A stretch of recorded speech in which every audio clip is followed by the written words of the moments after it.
So we're going to look today at early civilizations. So Paleolithic, Neolithic, Mesopotamia, and Egypt.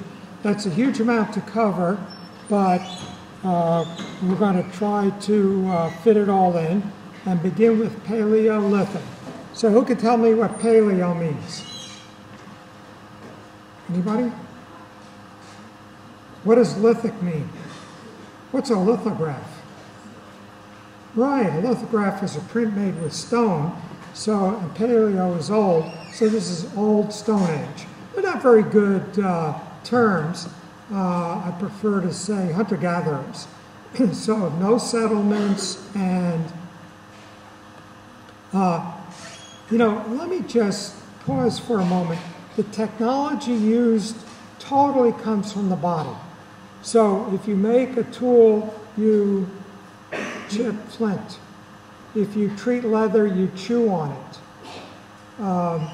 Rather than using a furnace or chemicals or tanning or something like that. So that sort of identifies this period. Now, here are some rather elegant hand axes, 1.5 million years ago. So when do we get us, modern Homo sapien human beings? Anybody have a sense of the date? These dates are very ballpark, but around 100,000 BC or BCE. So what we have here is our hominid ancestors. So in Africa, they're just churning out various human relatives. And some of them stay, many of them migrate out. And red is us. And many of them are using fire and using tools long before Homo sapiens emerged. So, Paleolithic culture is identified with symbolic thought, which includes art, astronomy, and notation, motifs of bulls, shamanism as the Ur religion. We'll be talking about what that means. How am I doing on volume? Is it too loud now? Just right? Great. And beginnings of architecture in shelters. So the architectural characteristics are impermanence, undifferentiated building types, territorial boundaries defined by myths and rituals, and nature and the landscape as living conscious beings. We call that animism.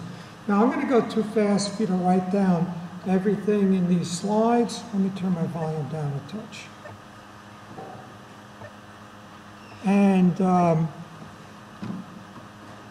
you can download the slides. So you're welcome to take pictures of the slides, but they're all available. Now is this, how am I doing in the back? Raise your hand if it's not loud enough. Okay, a little more volume. So these slides are available online, and if everything works out, I'm recording this lecture and I'll email you where you can get it on YouTube. It doesn't always work. We'll see how that goes. So this is Terra Amata House, Nice, France, and we see the beginnings of ideas that are with us to this day. A shed roof, a hearth. However, what do we notice about this date? Right, these are not Homo sapien human beings. These are already migrating out of Africa to France, hominid ancestors, human-like ancestors. Now, here we have just recently found some shells, 100,000 BC or BCE. So these are human, and the shells are drilled. They have holes in them to make a necklace. So what we have is first evidence of symbolic thought, something that's not functional. So throughout your career at Pratt, you're going to be talking about symbolism, metaphor, and meaning, and very difficult concepts, but this is where it begins. The first shelters are made with naturally available material, This is Siberia, mammoth tusks used in making huts. And one of the key features we want to look at of this period is the cave paintings. The most famous are in Lascaux, France. So on either side of the Pyrenees in France and Spain, there are caves with paintings that are appreciated as extremely sophisticated, horned animals, pregnant female animals, abstract notations, and shamanic themes. We'll pick up on that. And so here are some of our horned animals. Here are some other animals. So this cave is rich with these paintings. It suffered a disaster. People were allowed in, tourists were allowed in, carrying with them moisture and mold on their bodies, and the whole place is now covered with black mold. They're trying to figure out what to do about it. But so survives for 10,000 years till we get there. And we have from this period, now a point I want to make, these artistic renderings exist all over the world where human beings go. They are preserved in this particular landscape because of the caves.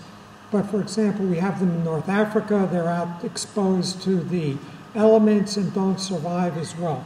But these caves preserve these very well. Now there's a late anthropologist, Alexander Marshak at Columbia, who studied the notations from this period. And when you start to put them in order, you begin to think there's something going on here. This is not just doodling, but there's some type of thought going on. A lot of evidence this might be tracking, for example, the phases of the moon. So the moon goes through a 28-day cycle, and we'll pick up on that again right here. So this is our key work of art for this section, Venus of Lobell. Now there are a lot of these Venuses. Venus is the Roman name for the Greek Aphrodite, goddess of love. So these are a kind of modern notation for these figures. Usually they're very small and carried about. This one is incised on a cave wall, about 25,000 BCE.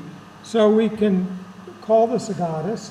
Horn of consecration. So these animal horns are going to be right through Crete, very important. Bull motif, lunar record. So she's marking on here the phases of the moon, and this hand on her abdomen is perhaps indicating knowledge of a correspondence of the female menstrual cycle, averaging around 28 days, with these cycles of the moon. So if that's the case, we've got a lot going on here, symbolically, awareness, etc. So, Paleolithic culture. We have nomadic hunter-gatherers. There's no agriculture. They do not settle and plant, but rather gather. And then move on when they've gathered all the, whatever the berries or whatever they're gathering, hunted out the small animals. Cooperative egalitarian bands. We don't have hierarchical social orders. Oneness with nature. So you have this notion of animism, that things like a rock or a tree would be a conscious being. Animism and shamanism, we'll talk about shamanism in a moment, and avoidance of material wealth and permanent architecture. And we'll think a little bit about that. Now, it's a controversial approach, but we can argue that hunter-gatherers to this day exhibit similar cultural patterns to these Paleolithic people. Now, if that's the case, then we can say we can't really date these periods. We can begin Paleolithic around 100,000 BCE, but there's still some Paleolithic people on Earth today. And Australian Aborigines, some, African Pygmies, the Khonsu in Africa, Eskimos, Tassadai, and Amazon forest Indians.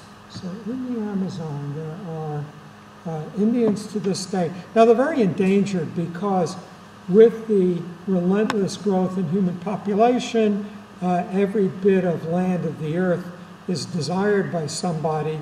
And if you have some hunter-gatherers with a huge territory, and they need very large territories to be able to hunt, someone's going to want to take it away from them. Now, a very famous contemporary group is the Yanomami Indians. One of our late colleagues at Pratt, Juan Downey, would spend his sabbaticals with them. And they have this hallucinogen where they smolder this very ugly herb and then blow it through a tube up your nose, and you puke your guts, and then you get high. And he says, look, I can give you guys LSD, you won't have to puke your guts. So they would trade this stuff. So he was very involved with them, lecturing on them back at Pratt. Yanomamis build what's called a shabno, which is this big settlement. And we said they didn't make settlements, they didn't make permanent settlements. Once they've hunted out the small animals, they will then move on. And this will just dissolve back into the earth. So this is the shelter. And they're very well known and very well understood. Here's a guy named Ken Good, an anthropology student, who moved in with them. So you can use the phrase go native. And he really seriously lived with them for some years to do his anthropological studies. And they suggested, well, if you're going to be a Yanomami, you should get married. So he marries Yarima. And one day, you know, it's time for him to go home, and he says, come to my village of New Jersey. And Yarima thinks, well, this is just another one of these compounds, right? So she goes to New Jersey, where she becomes a soccer mom. So she's a suburban mother. These are the three kids who were born in the oldest, the boy here. Actually, the first 5 years of his life, he was living in the jungle. Now he's living in New Jersey. She's driving the kids to school, shopping at the mall, being a regular, you know, suburban mom. And then they go back to visit. She says, you know what, I really can't take New Jersey anymore. I'm going to return to the Amazon. So she abandons her family, which is very difficult. Those are her children. And her son grows up, David, tells everybody that his mother died in a car crash. He says, what am I going to say? That my mother was living in a jungle naked eating tarantulas? So eventually he misses his mother. So he goes on a trip to the Amazon and reunites with his mother. So this is a very oft-told story. There's a book about it. It's been written up. He made several videos you can see on YouTube about this story. So it raises this question of how do we today relate to these people? How do they relate to us? Something to think about. My late brother-in-law married an Eskimo, and he had friends who had grown up with totally Stone Age culture, you know, hunting with things they made themselves, and now they're bush pilots flying these small airplanes.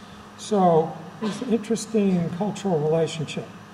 Now, I said, I used the word shamanism, and let me just talk for a very brief moment about shamanism. Call it the architecture of the mind. I'm going to say shamanism is the Ur religion. Shamanism, almost every tribal peoples today practice shamanism. And we see in shamanism basic principles that underlie much of high culture religions. And it's a very long tradition. Here we are in caves of Lascaux. Here is a bison being disemboweled by a spear. Here's a shaman with a bird mask, erect phallus. Here's his bird staff. All these are characteristics of shamanism to this day, 30,000 years later. Here's a Siberian shaman from the 1700s. The term shaman comes from the Siberian shaman culture, which is very well studied. but there are shamans among American Indians. You can study with them to this day, do rituals in sweat lodges, etc. Characteristic of shamanism is the shamanic journey. So let me jump ahead. I'll mention this again in contrast, the shaman and the priest. A shaman is the real deal. The shaman has to be able to do the thing. In other words, if you're sick, it's very likely it's because your soul has wandered off, and the shaman has to go on a soul retrieval journey.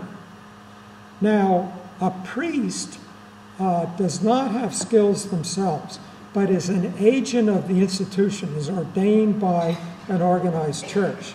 So if you're a Catholic and you go to the bishop and you say, you know, I don't think my priest believes what they're doing. The bishop will say, are they doing the rituals correctly? And you say, yes. And the bishop will say, well, then they'll work. Because the power comes through the institution of the church and not through the individual of the priest. In shamanism, the shaman has to be able to do the thing. Shaman enters altered states, finds their skills. They might be a hunter, a healer, various skills they'll have during a crisis in youth from fasting or fever. They have animal helpers. They experience death and rebirth, and they engage in healing and sorcery. So here's a shaman healing a young boy in the Amazon. So just one very brief characteristic of shamanism is the notion of the three worlds, or three realms. The upper realm, this realm, and the lower realm, which gets seen in the high religions as this world, heavens, and hells. And here we have an image of Dante and his layers of heavens and layers of hells. So the shaman is a freelancer that have the experience. A priest is an agent of an institution. And the power comes from their title and their role, not their abilities. So our takeaway for Paleolithic, because we've got 3 cultures to go. Beginnings of art and astronomy and notation. And we're just beginning to figure out that a lot of these notations are not doodles. They mean something. Impermanence, use of natural materials which deteriorate, dissolve back into the ground. Territorial boundaries defined by myths and rituals. Nature and landscape as living conscious beings. And shamanism as the religion. So again, with apologies, going to go too fast for you to write all this down. The slides are on the LMS for you to download. And from those PowerPoints, you can actually clip and grab the text and paste it into Word. You don't have to retype it. Okay, Neolithic. New lithic. So, New Stone Age, not a good term, but what we're going to see here is settled villages. And again, these are very rough dates, 10,000 to 3,500 BCE. Reason they're very rough is there are Neolithic people living today. So through much of the world, these are key dates, but and 10,000 is the first emerging agricultural societies. We have small-scale agriculture. So we don't have any settled agriculture before 10,000. And again, I'm going to go too fast for you to write all this down, but agriculture, small scale. We get the large-scale agriculture, we get the high civilizations. Permanent settled villages and towns. So these are the 2 key characteristics. We have stone and mud brick architecture. Very important, trade. There's a cultural theorist named Matt Ridley who says, why do we have, with the Neolithic, a beginning of progress, technological progress? Okay, 10,000 BC, that means for 90,000 years, nothing happened. All of a sudden, in 10,000 years, we take off. And we've got, now let's just pretend this was a coffee cup and not plastic. Pottery, textiles, my woven cotton shirt, metallurgy, my metal laser pointer. these three major technologies are all invented in this period we're still using today. So this explosion of technological development, again, compared to 90,000 years of making stone axes that are pretty much like they were 1.5 million years ago. So Matt Ridley says sex between ideas, which comes about with trade, is what leads to this. Megalithic structures, we'll see Stonehenge, for example, egalitarian social structures. We do not get burials with, kings. The great goddess is a central religious figure, which is the universe, and astronomy, naked eye astronomy, so we're going to see alignments at Stonehenge.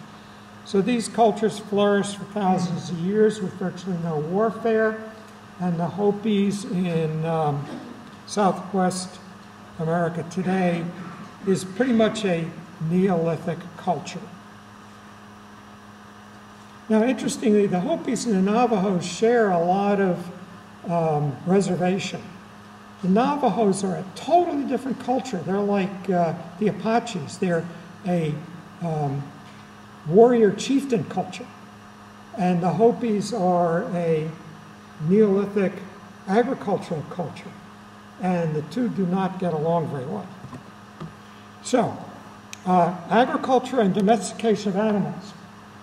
So here we see a village, we see the animals running around, we see small-scale agriculture, permanent architecture, pottery, textiles, metallurgy. So we have these settlements that start to exhibit these characteristics. Anybody know what's the first domesticated food animal? Barnyard fowl, so chickens and ducks. And what's the first domesticated animal? You're not supposed to eat it. Yeah.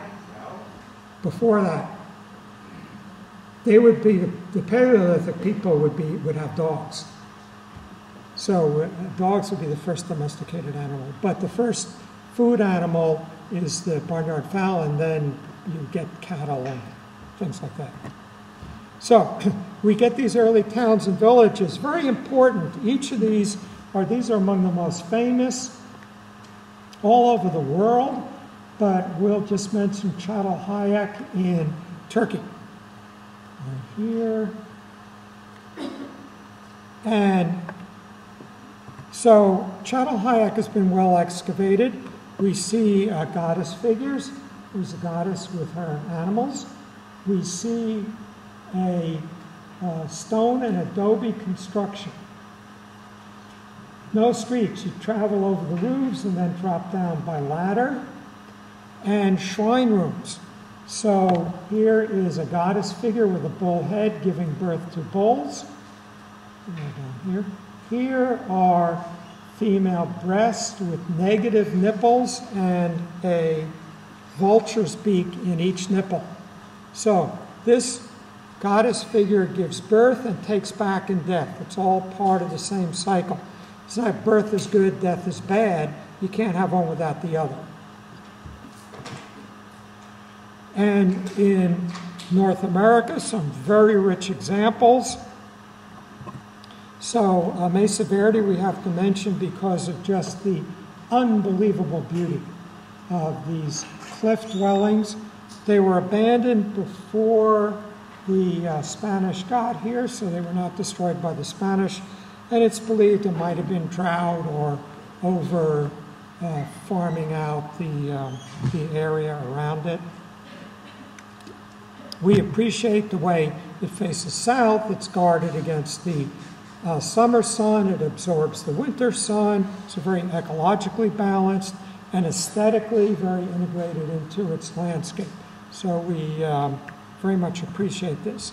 And they don't have a cliff. They build an artificial cliff, Pueblo Bonito in Chaco Canyon, and you want an SUV to drive in there. You're talking about an hour on a dirt road, worrying if your shocks have survived. And higher up in the back, so they make their own cliff, faces south to catch the sun. And these round forms are, the square forms are dwellings, the round forms are kivas. A kiva is a spiritual hangout. It's a men's club, and we totally understand how they work because they're in use to this day. And there people will explain all the different parts of a kiva. All of this would have been roofed over. The kivas were roofed over. This is a ruin, so the roofs are not there. And then we have to mention Fahada Butte, and sometimes nicknamed the American Stonehenge for Stonehenge's astronomical alignments. So, an artist named Anna-Sophia discovered this. These did not fall here by accident. They come from lower down. Were hauled up. The sun comes through here and makes these so-called daggers, which mark solstices and equinoxes. So it works as a calendar. And to this day, there are people who say, well, they were too dumb to figure that out. Well, it's not hard to figure out north, south, east, west, and solstices and equinoxes. You have to pay a little bit of attention for a couple of years to get the cycles, but people all over the world have been able to do it. Now notice we are the sun's striking a spiral going on here. This is universal. I'm going to show you one thousands of miles away. So again, these people are around to this day. This is the Taos, New Mexico Pueblo. And if you think right near here at Pratt are a lot of Orthodox Jewish people walking around in the clothing that they wore in the 1700s in Central Europe, keeping to their traditions and resisting public schools, wanting to be in their own tradition. So these people exhibit that. They are forced to go to school, but they very much want to keep to their tradition. And they have various crafts, make a good living, and rugs, and the women weave rugs, make pottery. I was in a shop, and there's this black on black, so as architects are going to appreciate that, you know, wow. So I'm picking it up, and the woman behind the counter says, you want to be careful with that, that's a $40,000 pot. So it was by Maria Martinez. She developed this black on black technique. She's no longer with us, but very famous, very valuable pottery. Quick mention, with no way we can cover the numerous Native American cultures all over North America, but we'll mention throughout the sort of middle northeast, throughout the middle of, eastern middle of America is what's called the mound cultures. And there are just thousands of these mounds everywhere. 90% of them have been plowed under by farmers or just by settlements. When they're in a golf course, they tend to get preserved. And Ohio is very respectful of its mounds. They have beautiful little museums. They're very well kept up. The most famous one is called the Great Serpent Mound. So here's the curled tail and the squiggly body of a serpent. Has an egg in its mouth. Ignore this. This is a pathway. It has nothing to do with the mound itself. It's just where you walk. And there's burial materials in here, but it's not well understood what this was all about. Now, one more thing for megalithic, and that is, one more thing for Neolithic, and that is megalithic. So mega is big, so big stone monuments. Most famous, of course, is Stonehenge. Very important one is Maltese temples that I'm not going to mention due to time, but we find these stone standing circles all over the world. Great medicine wheel here in North America, but particularly in England and France. So you find them in these areas. And most famously is Stonehenge. Now, in diameter, Stonehenge is not the biggest. Their Avery Henge is even bigger, but Stonehenge has the the biggest stones. So it is this giant structure, and we want to observe that it's built over a period of over 1,000 years. First was made the henge. A henge is a ditch. Then are the Aubrey holes. So these are cylinders of chalk dropped into the ground, and these have lunar alignments. And then much later is the stone, and this has solar alignments. So it's added to by different cultures over this long period of time. And there are numerous astronomical alignments. Most undisputable is winter solstice sunrise over the central stone.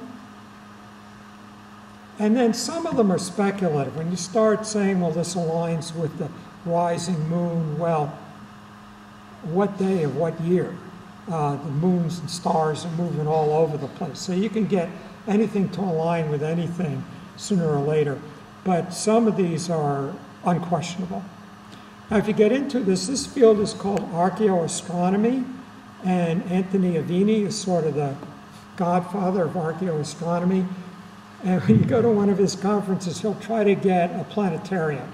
So you're sitting in a planetarium and it says, okay, now let's go to South America, these coordinates, and zoom, the sky spins around. Okay, now let's go to 1200 AD, zoom, the sky spins around. Now let's go to 9 p.m., you know, and the guy running the computer that creates the sky view send us anywhere and see where the stars were at that spot at that date. How many people have been to a planetarium? Okay, so we have a great one here at the Museum of Natural History, Hayden Planetarium, in the new Rose building. Interesting architecture by Polshek, big glass cube. You want to go at least once and see this. This is a phenomenon you should see. And there's no mystery how this thing's built. No space aliens were involved. We pretty much understand how they were built. We can dig down around these stones and see what was going on in the base. You just put up these wood scaffolds to raise the headstones. But the stones do come from far away. There was a lot of dragging of these stones. Now, our other key megalithic structure is Newgrange Passage Mound, Boyne Valley, Ireland, 2500 BC. Now, the first thing we're going to observe about these dates is this is before the Egyptian pyramids. So for a long time it was thought, well, the Europeans were too backwards to do this stuff. So people must have come from the Middle East, Mesopotamia, and Egypt to show them how to do it. Carlin Renfrew, who's the Dean of European Archaeology, some years ago recalibrated the carbon dating, and we now know that these are earlier than the Great Pyramid. So the Europeans were able to do it on their own. So this is in Ireland, a megalithic structure, an earth mound, and it's got a cruciform corbel inner chamber. Corbel means this is not a true arch, but the stones just lean on each other. This is a corbel dome. So here's the mound, and we come in, and then we've got this crossing. And it's oriented to winter solstice sunrise. So you get here, sun comes up, winter solstice, and it's cloudy. Anyway, ideally, sun comes up, goes all the way back, hits the wall back here where there are spirals. So here we are, thousands of miles away, same phenomena. Thousands of miles and thousands of years. Now, this was originally all covered with white flint. White quartz. And this is how it's restored, because they don't know what the original pattern looked like. It had black obsidian making patterns in it. Now, I'm going to present an idea, and you can discuss in section if you agree or disagree. I'm going to suggest that this lays down a pattern which is in the European imagination right up until the Gothic cathedrals. So we get in Newgrange, well, let's go to Chartres Cathedral around 1200. Nave, there's a nave in Newgrange. Crossing transepts, apse, and then a rose window over the entrance and a light box over the entrance. So something to think about. We'll look at it a little bit more when we get to Gothic cathedrals. Well, this Neolithic culture ends through much of Europe due to invasions of Bronze Age warrior chieftains. And there's a woman named Maria Gamboutis who did the theoretical work on this idea in her book, Goddesses and Gods of Old Europe. But the contention is that a group of people coming out of the steppes of Russia, what's now Russia, move out all the way up into Scandinavia, all the way down into India. And these are called Indo-Europeans. That's a language group. We now know that Sanskrit and Latin are in the same language family. So we can follow the spread of these people by the spread of their language. They have 3 male figures and male gods. There's a chief, a priest, and a blacksmith. They are masters of metallurgy. They develop a war cart, and the little Neolithic villages could not resist them. They have a kinship based on men, composed heroic poetry or sang and song lyrics. They were pastoral nomadic, domesticating cattle and horses. So if I say Bronze Age warrior chieftains with heroic poetry, does anything occur to you? These are the people that gave us the Iliad and the Odyssey. And the gods, like Zeus for the Greeks, is the same god as Indra for the Indians and Thor for the Scandinavians. So they bring their deities with them.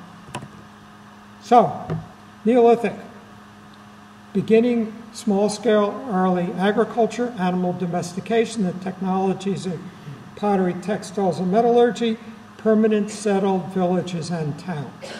And our key example will be Stonehenge and Newgrange Passage Mound. Now, I'm going to present an idea that there are 4 major technological periods in human history. We see this approach in Marxism, which talks about the material means of production, but it's a fundamental idea. And the 4 periods are hunting gathering, which we just looked at. Then we get agriculture, and then industrialization, which begins maybe in the early 1700s, and perhaps we are now just emerging out of and entering into electronic information biotech. We're not sure yet which will predominate. And so from that point of view, we've looked at hunting, gathering, and early agriculture, and now we're going to look at agriculture. And the point that Marx makes is that everything follows from these technologies. So with Paleolithic hunter-gatherers, we have no elaborate social hierarchy.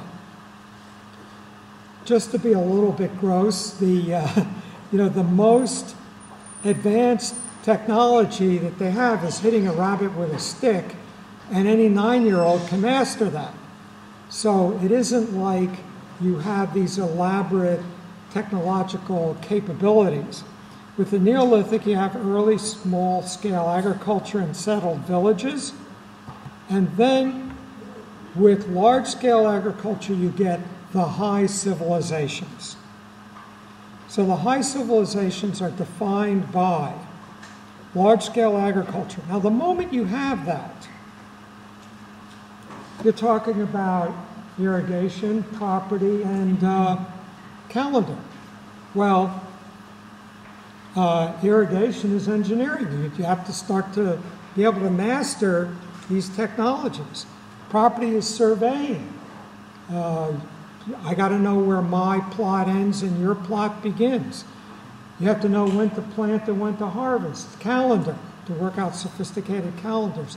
So these start to require sophisticated skills that not everybody can master.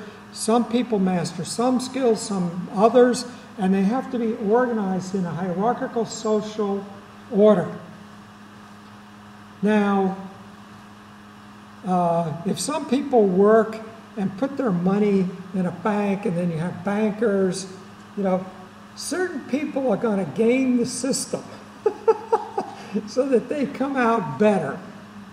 So who does better, bricklayers or bankers?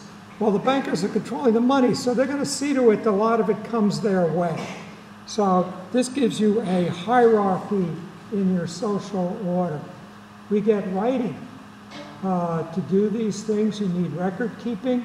And the moment you have record keeping, you start to get history, king lines, keeping track of who the kings are and when. You get theocratic nation states and empires. Theocratic means the king is also the priest, head priest. So religion and state are one integrated whole. They're not separate ideas. This leads to all of the elements of statecraft, including laws and standing armies. And finally, you get syncretic religions. These are religions that are put together. So you get all these tribal peoples who are conquered, gathered, organized into a nation state, and you take gods and goddesses from each of their religions and put them into a pantheon. So everybody gets represented. And very famously, there's a Greek pantheon of 12. And if you trace back all those gods and goddesses in the Greek pantheon, were the deities of various earlier people that get amalgamated into what we call the Greeks. So these are the elements of a high civilization. So you have a high degree of specialization and hierarchy.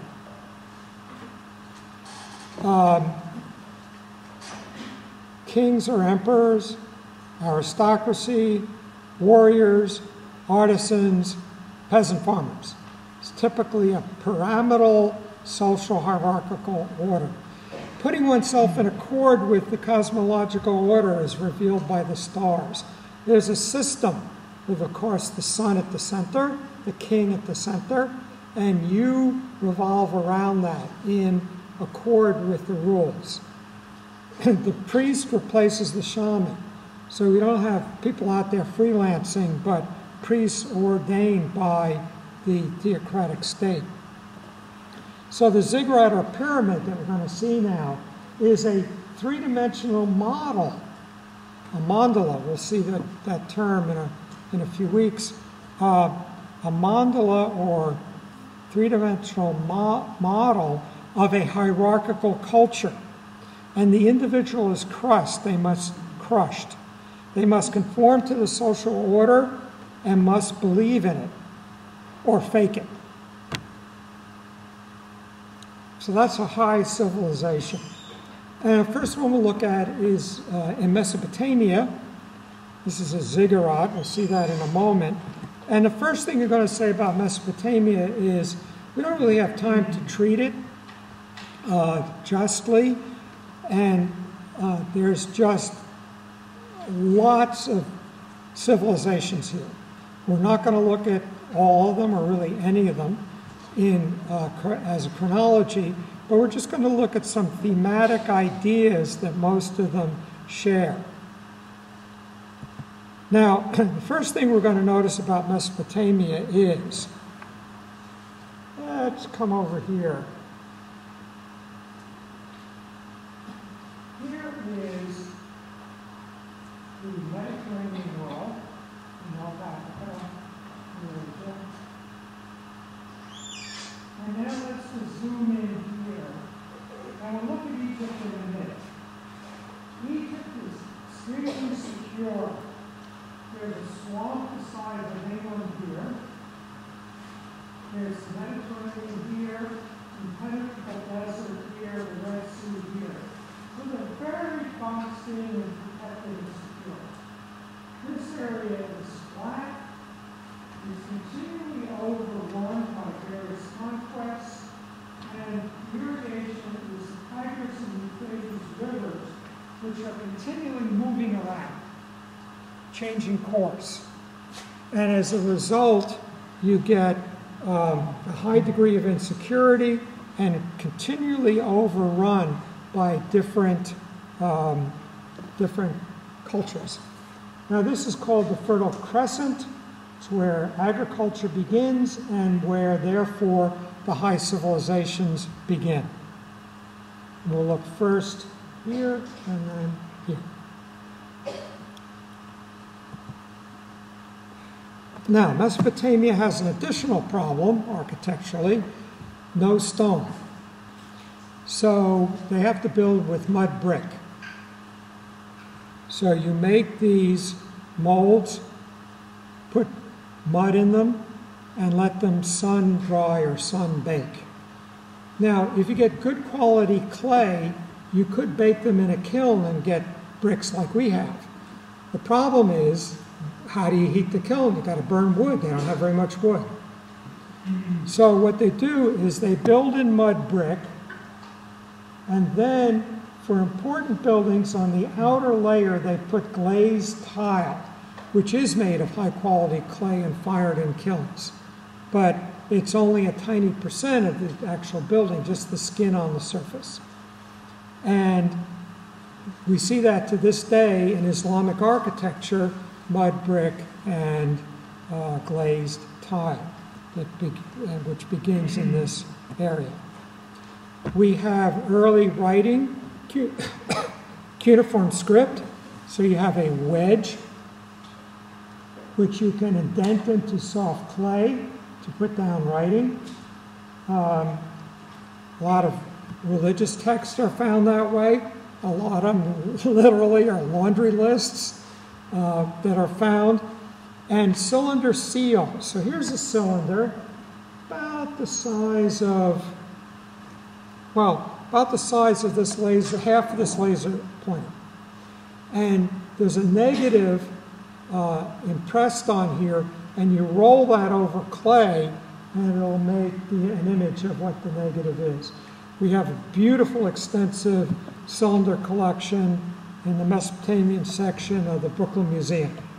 So there's a little bit of Mesopotamian at the Met, but the largest collection in our area is at the Brooklyn Museum. Conversely, there's a little bit of Egyptian at the Brooklyn Museum, but the major collection is at the Met. So here we see these cylinders being rolled over clay to make these impressions. And they can be family seals, or there might be stories from myths.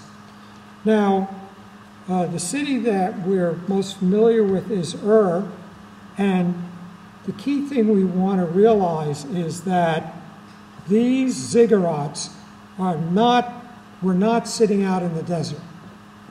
That's what's left, and this has been somewhat restored. But if we look here, this is this, and we see all this pattern here. All this is gone. We have the footings, so we know roughly what it looked like. But these were not monuments out in the desert, but they were parts of urban areas. These urban areas are walled cities, mud brick, and they have to be built in relationship to the river. That's the port. And then the river changes course, and then everything starts to dissolve. All the mud starts to dissolve. So you're continually battling these rivers. I'll say it again, but I'll say it now. In Egypt, the pyramid is a tomb for Pharaoh. In Mesopotamia, the ziggurat is the base of a temple. So there's a temple on top here. And just to get a little risque, ritual sexual intercourse between the king and the chief priestess takes place there. and that's what provides the energy to drive the universe, puts the culture in accord with the workings of the cosmos.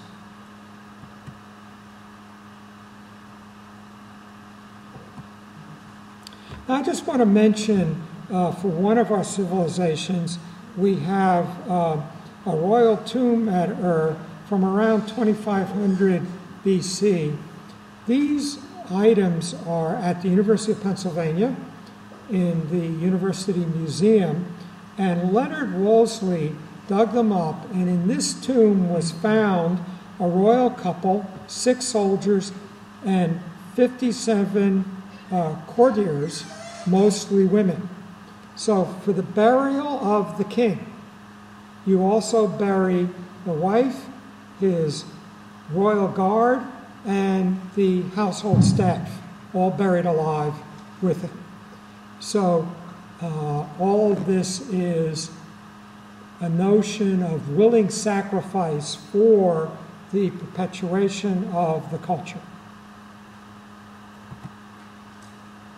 So Mesopotamia is the cradle of civilization, and there's just not a lot for us in architecture to be concerned about, but it is very important to history in general and to the biblical traditions. So the biblical traditions originate in this area, and if you're in Bible studies, you'd spend a lot more than 20 minutes studying these cultures. We get early towns and cities, the first major towns and cities, Tigris and Euphrates rivers, and it's usually said as one word, the Tigris-Euphrates. So this is a complex of continually changing rivers that run together. It's located in the Fertile Crescent, which is that area that includes the Mesopotamia and the Egyptian Nile. It's a high civilization with the hierarchies and everything we spoke about. They use their main construction material is mud brick with tile facing, and they build ziggurats.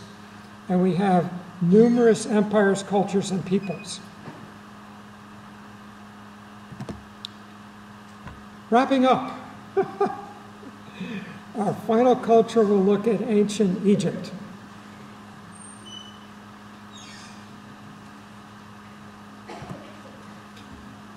So going back to our geography, we were just here, and now we're going to move over here. And the first thing we notice about Africa is the Nile. And the Nile drains the majority of the African continent. Most of Eastern Africa drains into the Nile and comes up into the Mediterranean. This is the defining feature of Egyptian culture. So it's in the Nile Valley in northeastern Africa. And the key thing that happens here is the regular annual flooding of the Nile, and also the desert climate. Now, you're going to encounter the terms Lower Egypt and Upper Egypt. Lower Egypt is north. Upper Egypt is south.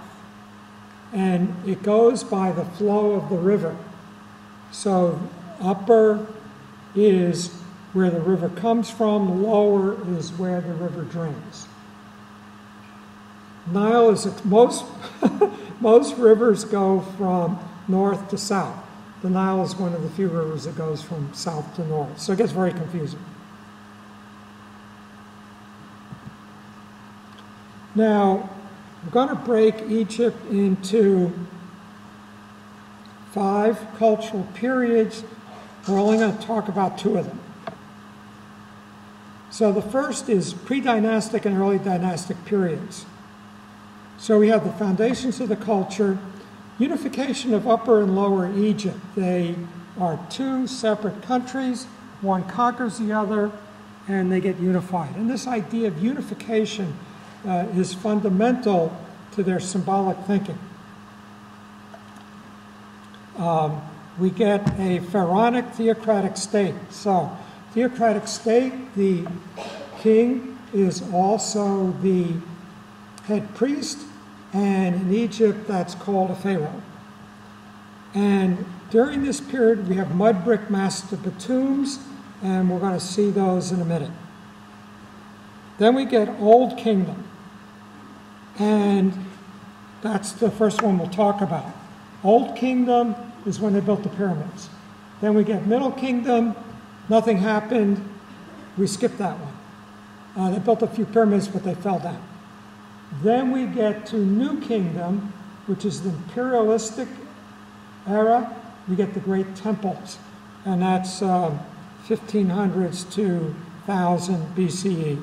And then finally, the Ptolemaic period comes after Alexander the Great conquers Egypt and installs one of his generals, Ptolemy, and then the dynasty that follows from that is the Ptolemaic period.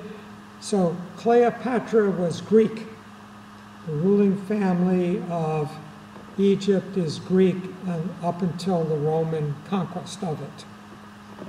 So we have 5 major periods of Egyptian history. We'll focus on Old Kingdom and New Kingdom. Egyptian culture. It's a high civilization, so everything we said before applies. Large-scale agriculture, specialization. We get the annual flooding of the Nile, large-scale agriculture, major urban centers, many of which to this day have not been found. Every once in a while they'll just find a whole city buried in sand in Egypt. Masterly theocratic statecraft, very well put together operation. Syncretic religion, 3,000, you get it.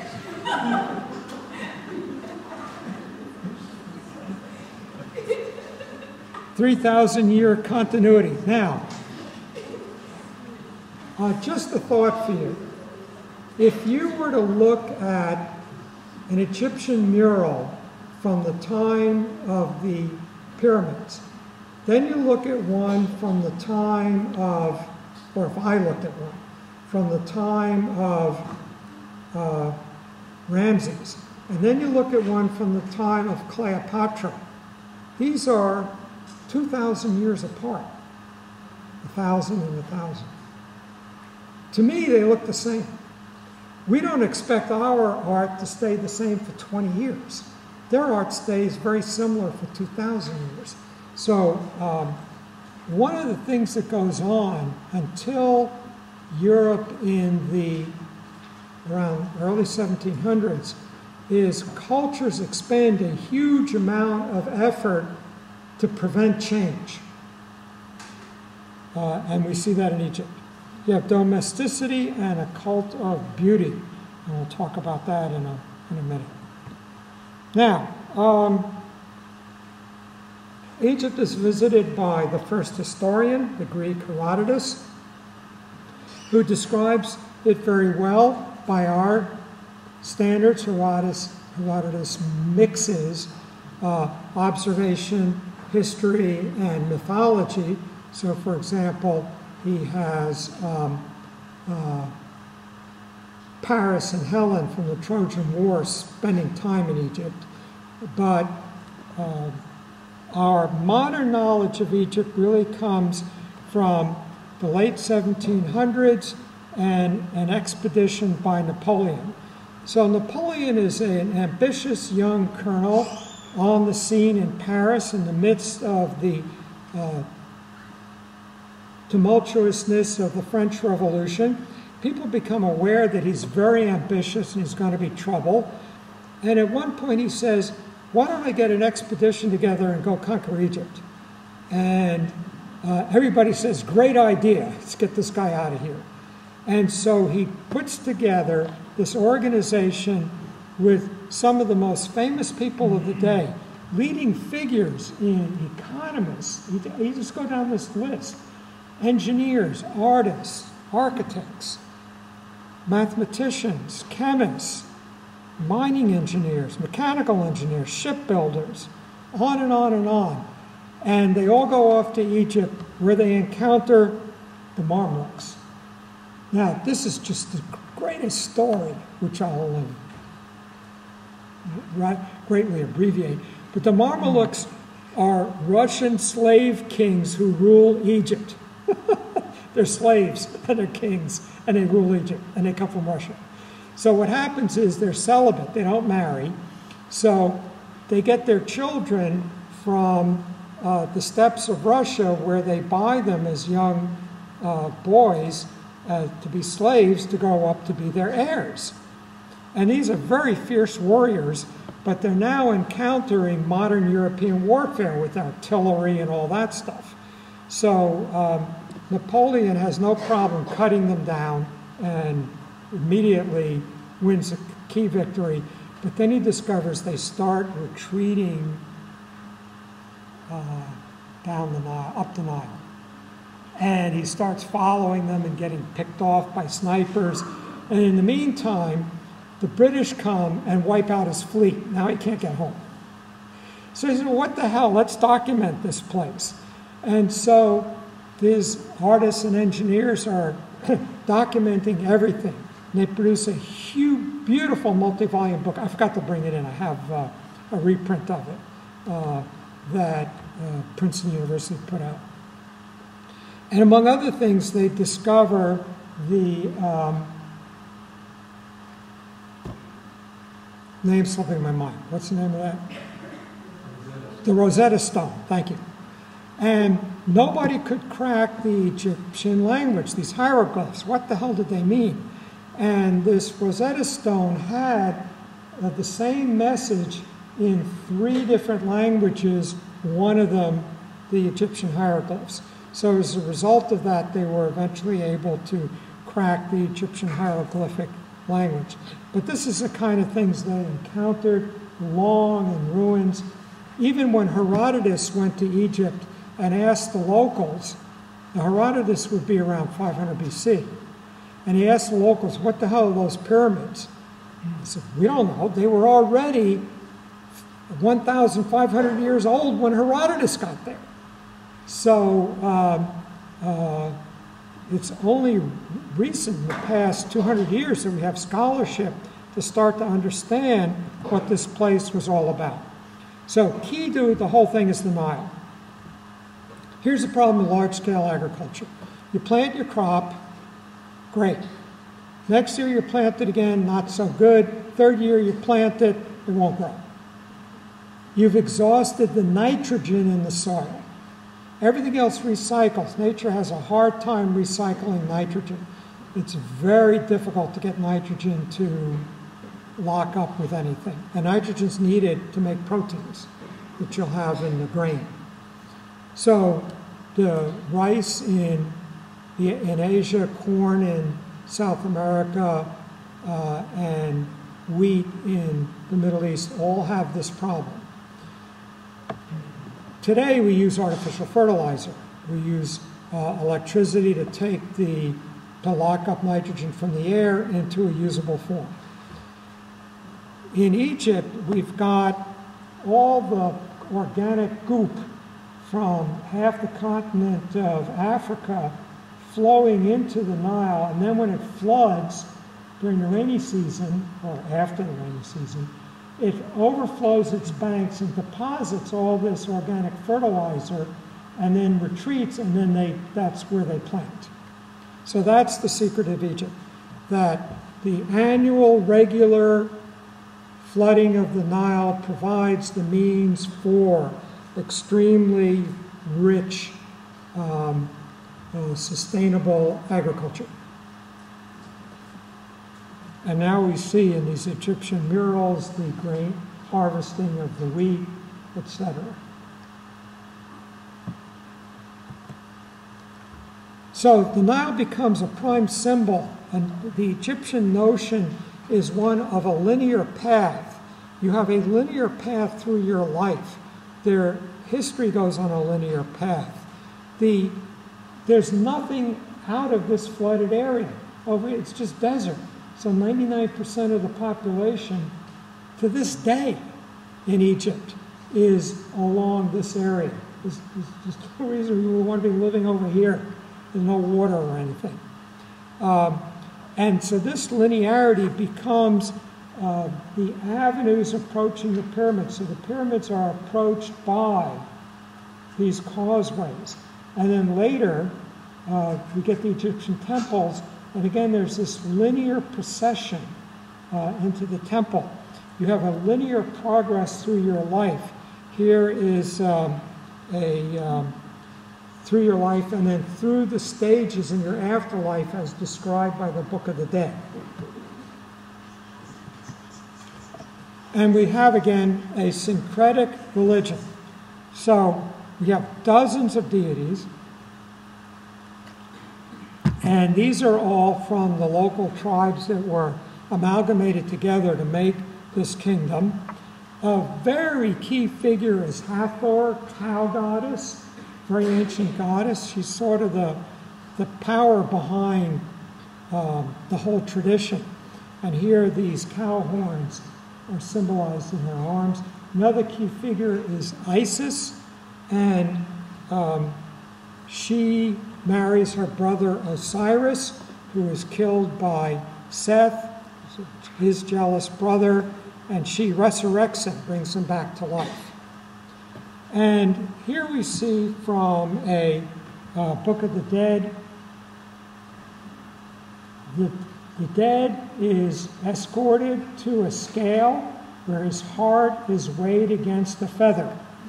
If his heart's heavier than the feather, it means he hasn't cleared all his karma, hasn't, done what he needed to do to clear his soul, and he's devoured by this Nile beast. If it is lighter than the feather, then he is escorted to a transcendent realm. So, Old Kingdom. So we begin with mastaba. So a mastaba is a burial marker, and in a cemetery you'll have these mastaba. They might be mud brick, they might be stone, and then we have a shaft going down, and we're buried. You're buried in the earth, returning to the mother, returning to this unity that we had seen in the Neolithic and Paleolithic cultures. Now, what happens is we get a particular king, Zoser, and he's now got an extensive kingdom, and he builds his architect, Imhotep, who's the first named architect. Here's Imhotep. So this is the first architect we know of. Builds him a mastaba and in a burial chamber. But then he doesn't die. He keeps living. He's living on. Well, let's put another layer on it while we're waiting. And they keep putting layers on, and next thing they know, they have a step pyramid. And then he still doesn't die, so then they enlarge it to make a larger step pyramid.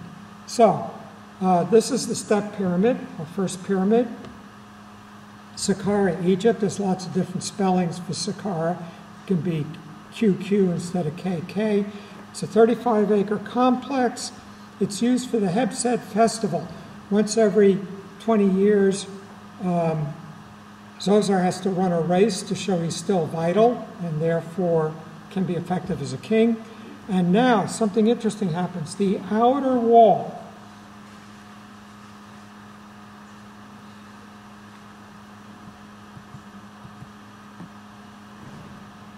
has a series of fake temple fronts, alternating temples from Lower and Upper Egypt, honoring both of the traditions that were brought together.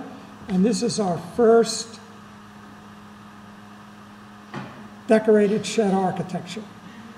We have a fake front stuck on the wall. There's nothing behind them, it's just a wall. And this is our first duck architecture. And we'll find out next year what that means.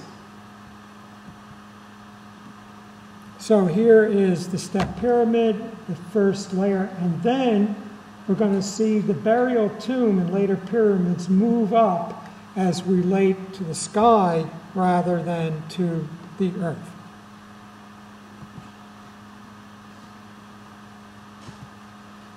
So, a pyramid is a tomb for a pharaoh. A ziggurat is the base of a temple. So they're very similar in form, somewhat different in function, but they're both symbolic of. The thing a pyramid does is it brings Ka, or sky energy, down into the earth so that we are animated by this spiritual energy. The Great Pyramids are 3 pyramids. The largest one is Khufu or Cheops, depending upon whether you're using Latin or Greek translations of the names. And the Khufu pyramid is 756 feet on the side and was 481 feet tall. So that's roughly a 50-story apartment building in height. Now, these were originally covered with polished limestone, which was peeled off in the Islamic period, put in great fires to make the cement and plaster for the mosques of Cairo.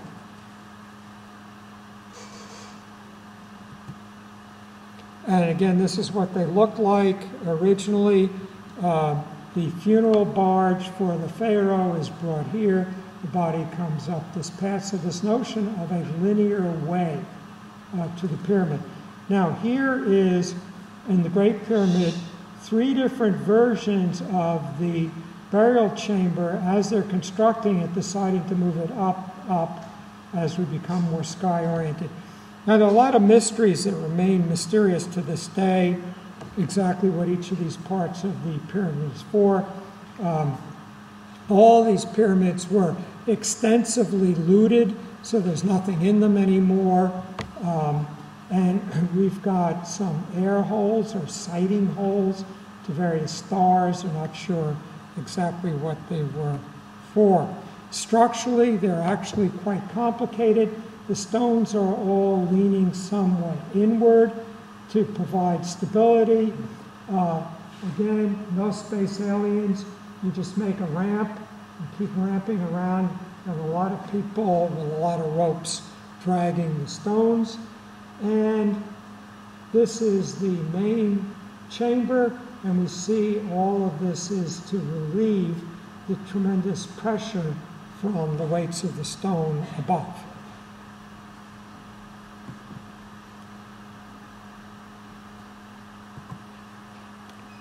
Okay, New Kingdom. Now, as we progress through Egyptian history, we are moving south, each of the cities. So we get the pyramids up here, and then we get the temples down here. So during the New Kingdom period, we do not build pyramids, we build temples. So this is the imperialistic era. We have conquests of areas, all of Egypt and areas around it. We get some important figures, Queen Hatshepsut, Akhenaten and Nefertiti,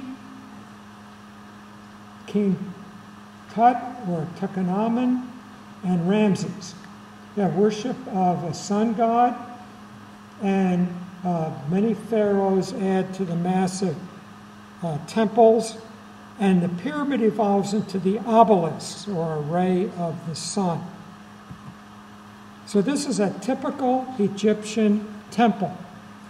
First, we have avenues of sphinxes or rams.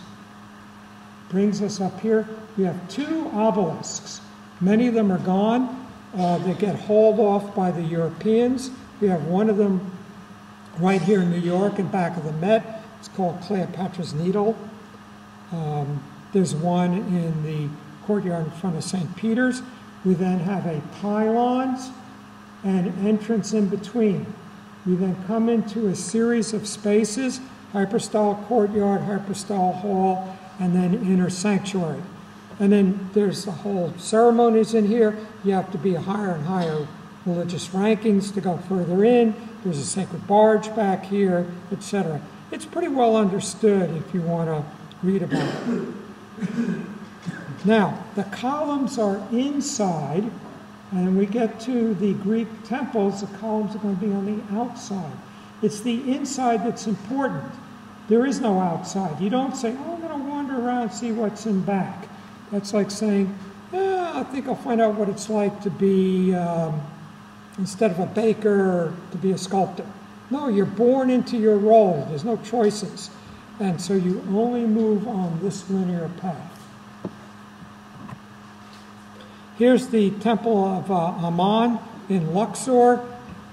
One of the obelisks has been hauled away, and it's so big, somebody built a mosque in the middle of the ruins.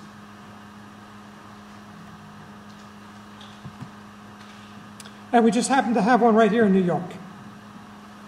So, let me jump ahead. Some idiot decided, why let the Nile flood every year and naturally fertilize the ground? We can put a dam up, and then it won't flood anymore. Well, now how are we going to grow crops? Where would all fertilizer be? Oh, well, we can use the dam to make an electrical power plant, a hydro power plant, to make electricity, to make fertilizer so that we can grow our crops. So the United States said, this is a dumb idea, we're not giving you any money for this. But the Russians did. So it's called the Aswan Dam, and it makes Lake Nasser. And unfortunately, it was going to flood a lot of major important ruins. So the UN, with the United States putting up the money, put up the money to take these statues of Ramesses II and haul them up the hill so that it would be preserved and not flooded. And in thanking the United States for doing this, Egypt gave us a temple. So that's the temple. It's just a tiny little temple in the Metropolitan Museum. How many people have seen it? Okay, great. This is Queen Hatshepsut. So you had to be a man to be a pharaoh, but occasionally a pharaoh is a woman, and she wears a ceremonial beard in official state ceremonies. Her architect and lover was Semut, and he built this temple for her. It's not in good shape. It's been badly restored, but it's interesting. It's different from a lot of other Egyptian temples, and she's known for a very prosperous rule. Ramses II was an imperial figure, many wars, aggrandized himself. This is Ramses, this is his wife.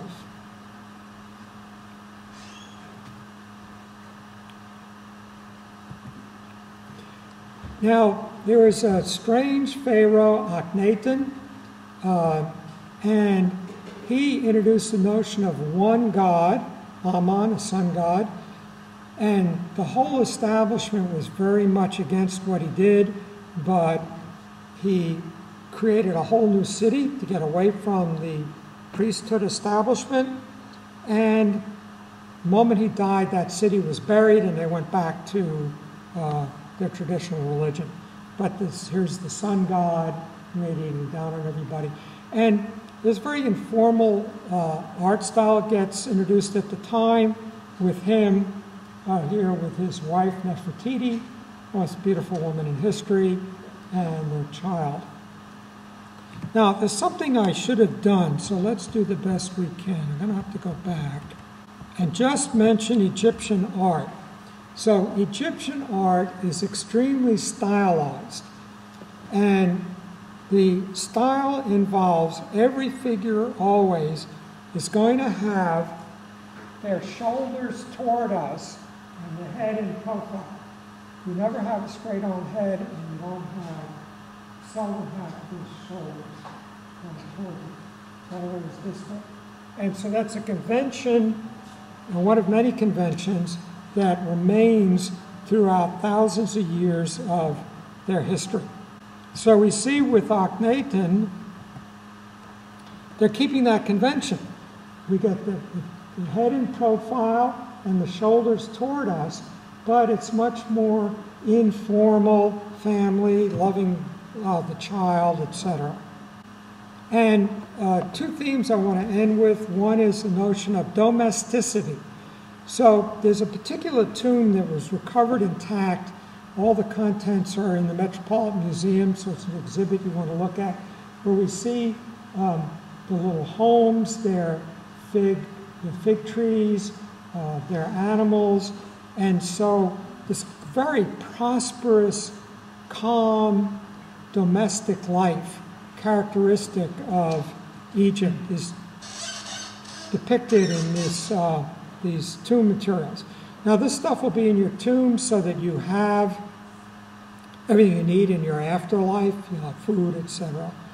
This is a typical wealthy home, a huge compound with orchards. You had to do a lot of stuff, so you had to be able to grind your grains. There's cattle pens, dog kennels, etc. And finally, this notion of beauty. Here's Nefertiti. This is in a German museum, this portrait of her. And we have here this fragment, no one knows what it is, in the Metropolitan Museum, so you want to look at this when you go look at the Egyptian collection.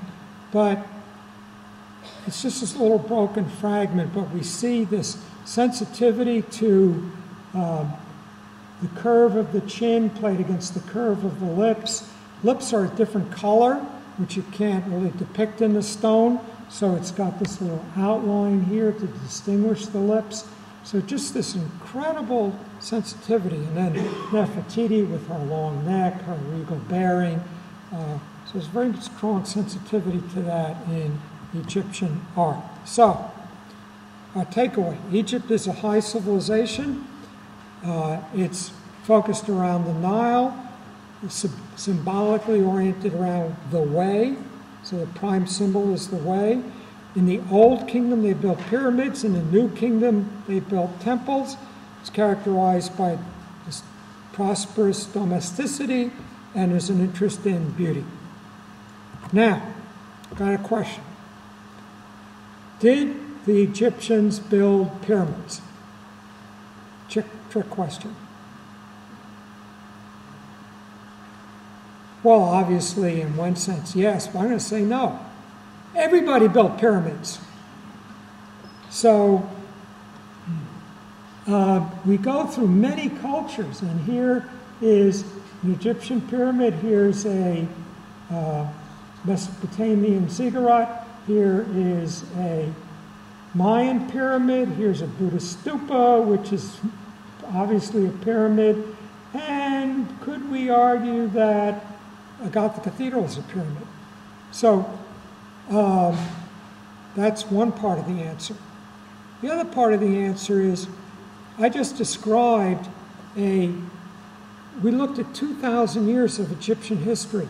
They built pyramids for 200 years. 90% of their history, they did not build pyramids.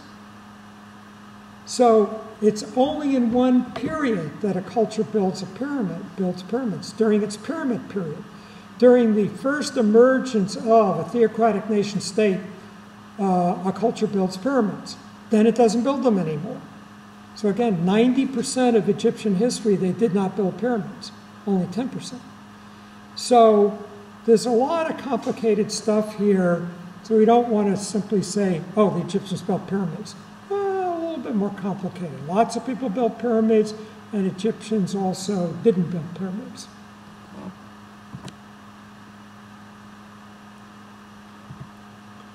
Now, I just want to end with one quick idea. This is described in a book called Flight of the Wild Gander by a mythologist named Joseph Campbell. And in this he has an essay called The Symbol Without Meaning, which is one of the more chilling essays you might read about culture and mythology. And in it, he describes fundamentally two radically different cultures. That of the Paleolithic, which he sees as having independence, the individual, and one of the high civilizations, which puts us into this rigid system symbolized by the pyramid. He says that now, in our post-industrial era, we now have the potential to move away from these symbolic structures of these high civilizations into something new.